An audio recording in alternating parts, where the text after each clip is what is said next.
नमस्ते, मैं अविचल दुबे। क्रूज पर रेप पार्टी के केस में गिरफ्तार होकर जेल गए आर्यन खान इन दिनों मुंबई के ऑर्थर रोड जेल में हैं।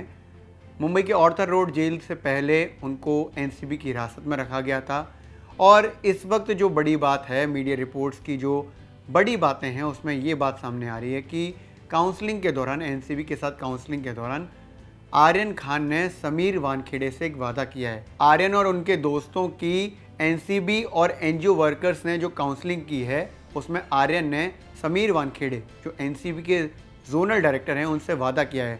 उन्होंने कहा है कि मैं अच्छा इंसान बनकर अच्छे काम करूंगा, एक दिन आपको मुझ पर गर्व होगा। आर्यन ने अपने अच्छे इंसान बनने के वादे के साथ ये भी कहा कि जेल से बाहर आने के बाद वो कुछ भी गलत नहीं करेंगे, गरीबों और कमज़ोर लोगों की मदद के लिए लगातार काम करेंगे। शाहरुख खान के बेटे आर्यन खान को एनसीबी ने 2 अक्टूबर को एक रेप पार्टी में, क्रूज पर हो रही रेप पार्टी में यानी कि ड्रग्स पार्टी से हिरासत में लिया था।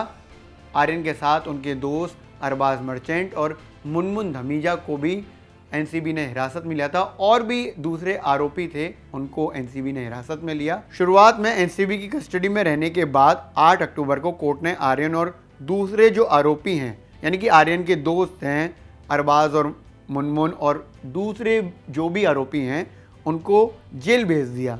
कोर्ट ने बाद में आर्यन समेत सभी आरोपियों को न्यायिक हिरासत में भी भेजा, उनकी न्यायिक हिरासत बढ़ा दी। अब आर्यन खान और उनके दोस्त अरबाज मर्चेंट और मुनमुन धमीजा की जमानत पर जो फैसला आएगा वो 20 अक्टूबर को आएगा।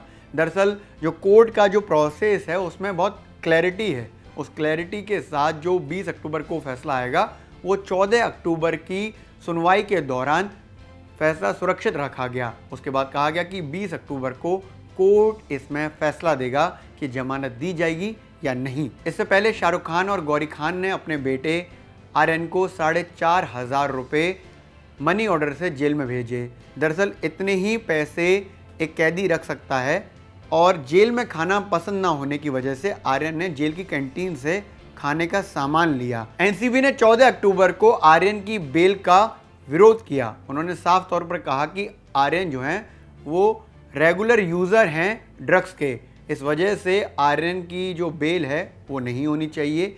सामने से जो वकील थे यानी कि आर्यन के जो डिफेंस में थे उन्होंने साफ तौर पर कहा कि आर्यन के पास किसी भी तरह की ड्रग्स नहीं पाई गई है। ये बात एनसीबी ने भी मानी है कि आर्यन के पास से कोई ड्रग्स नहीं मिली है, लेकिन आर्यन के पास जो व्हाट्सएप चैट मिली है उससे कई सारे ड्रग्स पेडलर्स का पता चला है और जो बातचीत हुई है उससे उनको काफ़ी मदद मिली है इस केस को सॉल्व करने के लिए और कई आरोपियों को उन्होंने गिरफ्तार भी किया। जेल में एनसीबी की गिरफ्तारी के बाद आर्यन और उनके दोस्तों की लगातार काउंसलिंग हुई। इस काउंसलिंग में एनजीओ वर्कर्स और एनसीबी शामिल हुआ। एनसीबी के जो जोनल डायरेक्टर हैं समीर वानखेड़े इस काउंसलिंग में थे और आर्यन खान ने उनसे साफ तौर पर कहा, समीर वानखेड़े एक हीरो की तरह हमारे सामने आए हैं इस पूरे केस के बाद, और आर्यन ने उनसे कहा कि मैं ऐसा कोई भी काम नहीं करूंगा जिससे बदनामी हो या फिर मेरा नाम या मेरे परिवार का नाम खराब हो, इसलिए मैं आगे से कोशिश करूंगा कि चीज़ें बेहतर करूं।